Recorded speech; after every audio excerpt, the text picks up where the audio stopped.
या रुग्णालयाच्या बाहेरची ही आपण दृश्य पाहतोय। इथे आता रुग्णालयाच्या बाहेर गोंधळाची परिस्थिती निर्माण झालेली आहे, कारण नातेवाईक आक्रमक झालेले आहेत।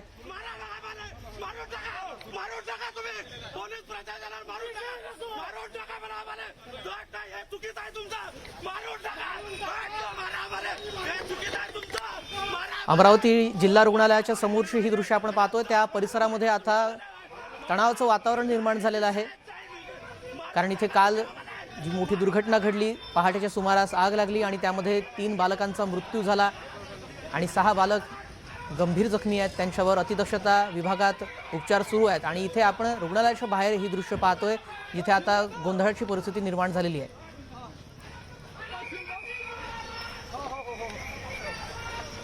या घटनेचा निषेध केला जातोय आणि तिथे सध्या जोरदार घोषणाबाजी केली जाते। पोलिसांनी मात्र या आंदोलकांना ताब्यात घेतलेलं आहे आणि त्यांना आता पोलीस स्टेशनमध्ये घेऊन जातील आणि सध्या आपण पाहतो त्यांना पोलीस व्हॅनमध्ये डांबण्यात आलेलं आहे। धरपकड या आंदोलकांची करण्यात आलेली आहे, कारण या रुग्णालयाच्या परिसरामध्ये त्यांच्याकडून घोषणाबाजी केली जात होती आणि या घटनेचा निषेध म्हणून ही घोषणाबाजी केली जात होती।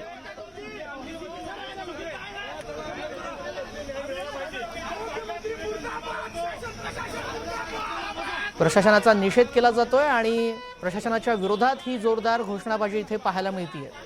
मात्र पोलिसांनी यांना ताब्यात घेतलेलं आहे, त्यांची धरपकड करण्यात आलेली आहे। रुग्णालय परिसरातला हा तणाव आणि या तणावातली ही दृश्य आपण पाहतोय। अमरावतीमधली ही दृश्य आहेत। मराठा समन्वयकांना अडवण्याचा प्रयत्न करण्यात आल्याचं इथे कळतंय।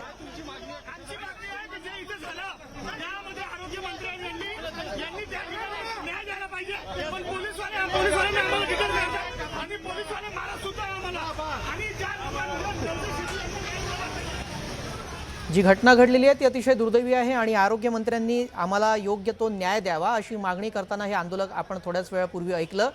मराठा समन्वयक यांना अडवण्याचा इथे प्रयत्न करण्यात आला आणि त्यातूनच हा तणावाचा पूर्ण इथे चित्र आपल्याला पाहायला मिळतं।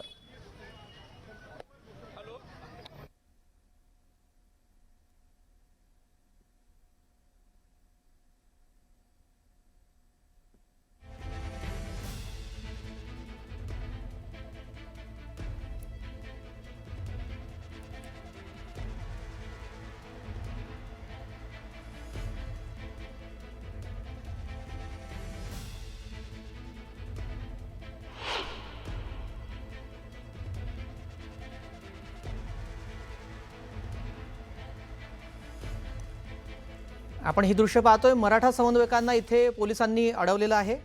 काय नेमका प्रकार घडला जाणून घेऊयात आमचे प्रतिनिधी उदय तिमांडे यांच्याकडून। उदय, तिथे आपण पाहतोय तणावाची परिस्थिती निर्माण झालेली आहे, काय नेमका संपूर्ण प्रकार घडलाय? नेमकं सकाळी इथं झालेल्या या व्हेंटिलेटरच्या ब्लास्ट नंतर आरोग्यमंत्री प्रकाश आंबेडकर या रुग्णालयाला भेट देण्यासाठी येणार होते। मात्र त्यापूर्वी इथं काही राजकीय पक्षाचे कार्यकर्ते, ज्यामध्ये प्रहार संघटना असेल किंवा इतरही संघटनांचे कार्यकर्ते आक्रमक झाले होते, कारण काही वर्षापूर्वी याच रुग्णालयामध्ये 9 निष्पाप मुलांचा बळी गेला होता आणि आज देखील 3 निष्पाप मुलांचा बळी गेलेला। त्यामुळे वारंवार जर अशा घटना घडत असतील तर यासाठी जे जबाबदार आहेत, जे दोषी आहेत, त्यांच्यावर कठोर कारवाई करावी ही मागणी घेऊन हे आंदोलक इथे एकत्र झाले होते आणि त्या आंदोलकांकडून प्रकाश आंबेडकर यांची गाडी रोखण्याचा देखील प्रयत्न केला जाणार होता। त्या पार्श्वभूमीवर इथं मोठा पोलीस बंदोबस्त तैनात करण्यात आला होता। मात्र हे कार्यकर्ते आक्रमक झाले आणि त्यानंतर पोलिसांना या कार्यकर्त्यांना ताब्यात घेतलेला आहे। ताब्यात देऊन त्यांना डिटेन केलेल्या, मात्र कार्यकर्ते आक्रमक होते। आम्हाला मंत्र्यांची भेटून का दिलं जात नाही, आमचे प्रश्न मंत्र्यांपर्यंत का मांडू दिले जात नाही, पोलिसांचा वापर का केला जातो आणि असं म्हणत त्यांनी सरकार विरोधात इथं घोषणाबाजी देखील केली होती। मात्र मंत्र्यांचा दौरा असल्यानं पोलिसांनी त्या आधीच, म्हणजे प्रकाश आंबेडकर यांच्या दौऱ्याच्या आधीच जे आहे ते या सर्व कार्यकर्त्यांना आता ताब्यात घेतलेलं आहे। या परिसरामध्ये मोठ्या प्रमाणात पोलीस बंदोबस्त तैनात केलेला आहे, ज्यामध्ये क्यूआरटी असेल किंवा इतरही दंडधारी पोलीस असतील त्यांना या सगळ्या परिसरात तैनात केलेला आहे। त्यामुळे आता ज्यावेळी प्रकाश आंबेडकर इथे येतील त्यावेळी नागरिकांचा आणखी संताप होतो का हे पाहणं देखील महत्त्वाचं आहे। नक्कीच या संपूर्ण घटनेकडे आपलं लक्ष असेल। तुमचा धन्यवाद उदय, आपण दिलेल्या सविस्तर माहितीसाठी।